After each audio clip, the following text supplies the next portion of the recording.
Ladies and gentlemen, welcome to Comic-Con at Home. I'm Brian, and that's Max from Up at Noon. Hey, what's up?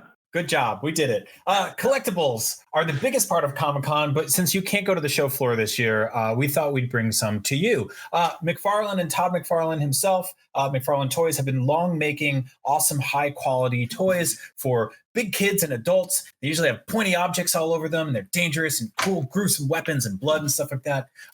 But what if you want something for somebody a little bit younger, but not necessarily just like a little diaper pooping baby? What do we got, Max?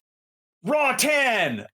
Yeah, like you said, McFarlane's historically has been making sort of toys for bigger kids, for mature collectors only, frequently based on M-rated properties like Cyberpunk 2077 or Mortal Kombat or Spawn or Clive Barker's Tortured Souls. Well, they've decided to kind of kick things down a few grades in the old, elementary school ladder, and they're releasing this line of basically scary-ass animal figures. This is Raw 10. This is Cy-Gor, who old school McFarlane fans might remember as the cybernetic gorilla or cyborg gorilla who tries to fight Spawn on occasion. And they've kind of redone him as this big, chunky, head, sort of lightweight but still very, very blocky rotocast figure. And it's weird because this feels like a kid's toy. Like it's hollow. The paint ops aren't like super advanced. It's got limited articulation, but like the sculpting is kind of what we've come to expect from McFarlane. It's just weird to see it kind of skewed for a much younger age range.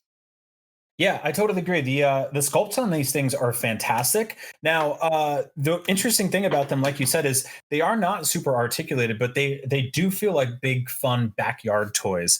They're all sort of this like kind of kit bash concept of a robot and an animal, aka a cyborg or a cyborg animal. Cy-Gor specifically is the biggest one of the batch. He'll run you $20. But there's also Fren-Z, who's a shark, who I really like. He's got a articulated waist and tail in multiple segments, plus a mouth that opens and closes. Those teeth are like legit sharp.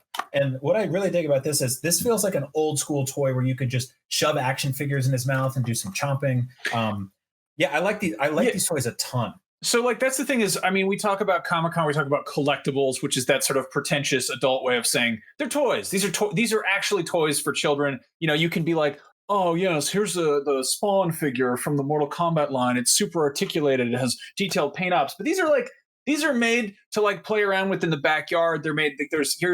Here is Raptar, who's a raptor, and then there's Battlesnake, who is a battling rattlesnake. Basically, this is just a big rubbery snake. Like this is totally these are children's toys with a kind of the sensibility of Todd McFarlane slapped onto them, and there's something like wonderfully funny and just charming about that to me. That I feel like they're all very like archetypally things that little kids love. You got cobras, raptors, great white sharks, gorillas, robots, and they're all based on some of McFarlane's drawings. They're going to do an online comic series about these, which I'm dying to check out because I'm sure it's completely bonkers. But yeah, these are Walmart exclusive. They're up for pre-order now. They're shipping in August. The big guys will run you $20 a pop, which is like that's not super expensive, especially for big toys like this. Yeah, and right. the little guys are just $10. I hope we see more of these. I don't have kids yet, but if I get around to having them, I'm definitely going to be giving them all sorts of frightening animal monsters to play with.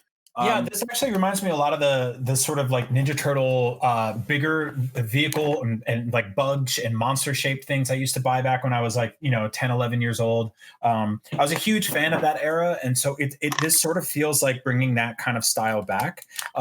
As for me, I am a father and I do have kids and or one kid, and my kid has all sorts of like regular animal toys from like the zoo, and so I thought I'd put together some comparative shots of what some of these things look like next to baby toy counterparts. As you can see, these are cool tough guy toys for big kids, not dumb baby toys for little stupid babies. Like clearly, it's not your daughter's baby gorilla doll. This is a young I don't want to say young man because really they're fairly gender neutral, but this is a tough kid's gorilla. This is not for like those like little cowards toys.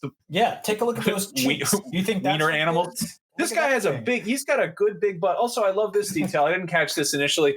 You can kind of see there's a detail of the Spawn logo there Oh crap, that's yeah, awesome. he's got like a little bit of. So I hope we see more of this. I hope they make some like weird deep cut nods to like, you know, old McFarlane toys from the 90s. There's something really funny to me about the idea of there's the little pack-in posters they come with. You can put those on you can take those and put those in your Trapper Keeper. But no, like I love the idea of them just like taking, I don't know, like what is it like if we do like alien Spawn in this scale? Like what if we get like a big chunky, hey, it's Spawn for kids, which it's weird if you go back to sort of the origins of McFarlane Toys. They started as being like, let's make Spawn a kid's toy line.